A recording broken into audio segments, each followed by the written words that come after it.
Hello everyone. In this session we will see passive elements. Passive elements are basically loads. These loads can be of a resistive load, inductive load, capacitive load or combination of these three elements. This can be connected for AC as well as the DC networks. So resistive load present in both AC as well as the DC network.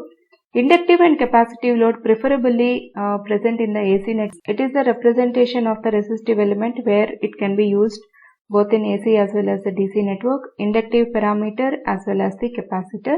These are the standard notations for the RLC elements. So now let us try to get the voltage and current representations with respect to all these three elements. So first let us see the resistive element. As I already mentioned, the property of the resistive material is to restrict the flow of the electrons. According to the Ohm's law, the current is directly proportional to the voltage and inversely proportional to the resistance of the circuit. I is equal to V by R, where 1 by R is equal to conductance. So we can also represent this equation as G into V. So from this we can get the voltage V is equal to R into I. So R into the current equation is, it is the rate of change of the charge. So that is nothing but dq by dt. Let us consider these as equations 1 and 2. Now let us see what is the power absorbed by the resistor, or you can say that delivered to the resistive element. So we know the power P is equal to V into I. So we also know that V is equal to I into R. If you multiply with the current, you are going to get the power equation as I square into R. Then what about the energy lost in the resistance with respect to a time t? To get energy, we have to integrate the power with respect to time t. So if you integrate, you are going to get the value P into T. P is a constant value. If you integrate with respect to T, the value 1, so you are going to get it is just P into T. If you substitute the P value here, so the energy lost in the resistive element is I square R into T. So that can also be represented as V square by R into T. Because if you represent the I value as a V by R square into R into T, you will get this. So these are the some of the key formulas that we will be using with respect to the resistive element. Let us see the voltage and current representations for the inductive load. So basically the inductor representation is, if you take a wire and if you turn like a coil, it becomes a basic inductor representation. So if the current is passed through the inductor, it forms an electromagnetic field. Okay. So this is another important point with respect to the inductor. So if you take the inductor, whenever you continuously pass the current through this inductor, it starts developing the flux which stores the energy in the form of the magnetic field. So a change in the current produces a change in the electromagnetic field which induces a voltage across the coil according to Faraday's laws of electromagnetic induction. So the unit of the inductance is Henry. So let us see the derivation. So for the inductance, like what is the voltage across the inductance, what is the current. So this is the symbolic representation of the inductance. So let us see the current voltage relations of the inductive element. So we know the voltage across the inductance is represented by the formula L into di by dt. Let us consider this as equation number 5. So where V is the voltage across the inductor, let us write the equation number 5 as di is equal to 1 by L into V dt. If you send this term to the left hand side, you will get di is equal to 1 by L times of V into dt, because we are trying to get the relation for the current. So to get the relation for the current, you should integrate this equation with respect to the time t. So integral 0 to t di is equal to 1 by L integral 0 to t V dt. So if you simplify this relation, we will be getting I of t. So okay, if you integrate di, that is 1 into di will give the I. So if you pass the I to the limits 0 to t, so you will be getting I of t minus I of 0. I of 0 is which is the initial condition. That is equal to 1 by L integral 0 to t v dt. If you send the initial conditions to the right hand side, we are going to get here plus I of 0. Now the power stored by the inductor is P, that is equal to V into I. If you substitute the voltage value here, that is L into di by dt, we get the power equation as Li into di by dt. Now energy stored by the inductor is rate of change of power. So integrate the power with respect to time t. So you will get the equation for the energy as half Li square. Okay. So like however you have done the resistor, you just integrate in the same way. We are going to get half Li square because L is the constant. If you pass integral 0 to t I into di, we are going to get I square by 2. Okay, so that's nothing but half Li square. Now let us see few points to be noted with respect to the inductance parameter.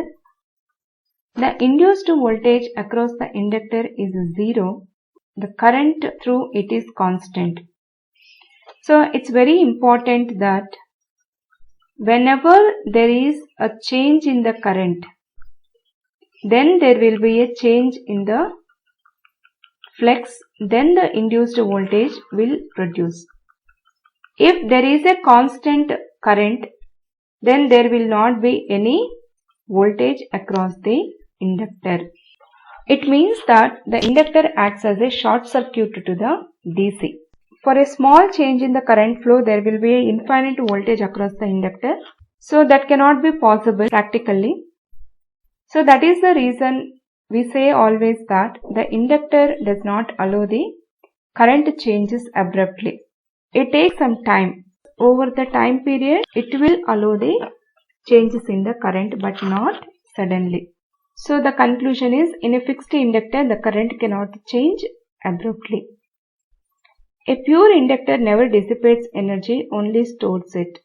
However, physical inductor dissipates power due to internal resistance. Okay, if you take an ideal or the pure inductor, so we won't have any dissipation of the energy, it just stores the energy. The inductor is having some internal resistance in it, obviously it will have a dissipation through the internal resistance. Inductor can store finite amount of energy even if the voltage across the inductor is 0.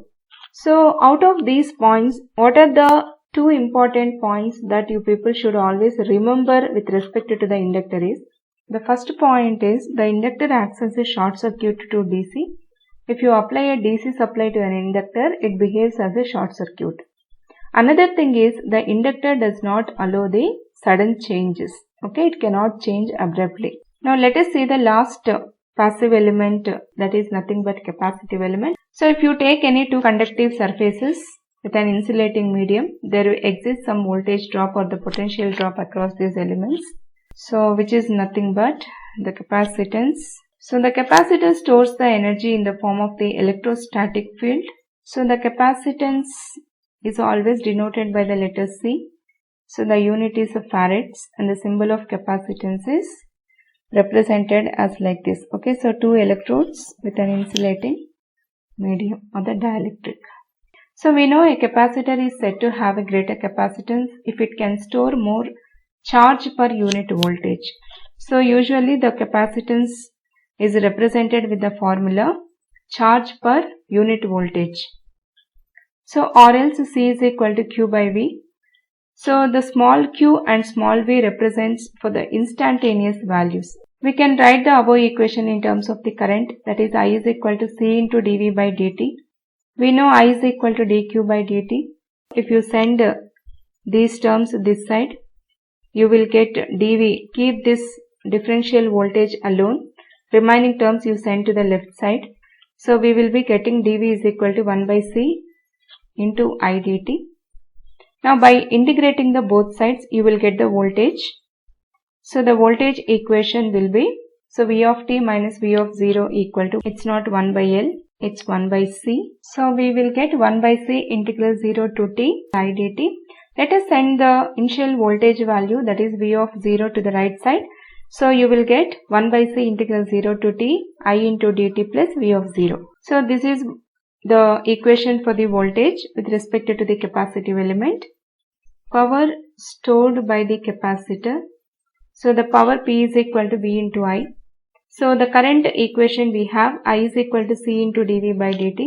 So the power equation is C into dV by dt. Now let us find out the energy. Integrate the power with respect to time t and simplify. You will get the energy stored by the capacitor as half into CV square. So we have derived the most frequently used relations for the RLC elements. Let us consolidate all these formulas at one place. So element, voltage equation, current equation and power and energy. So those respective units. Let us take the first element, which is the resistive element. The voltage equation is R into I and the current equation is V by R. Power equation is I square R, or you can say V square by R. Energy is I square R into T, that is equal to V square by R into T. And the second element is inductive element. The voltage equation is L into di by dt and the current equation we got 1 by L integral 0 to T V into dt, and the power equation as Li into di by dt. Energy is half Li square. And the last element is a capacitive element. It's a capacitor, and the voltage equation for the capacitor is 1 by C integral 0 to T I into dt, and the current equation is C into dV by dt. Power equation is CV into dV by dt, and the energy stored by the capacitor element is half CV square. This one table plays very important role in the network analysis or the electric circuit analysis subject. Thank you.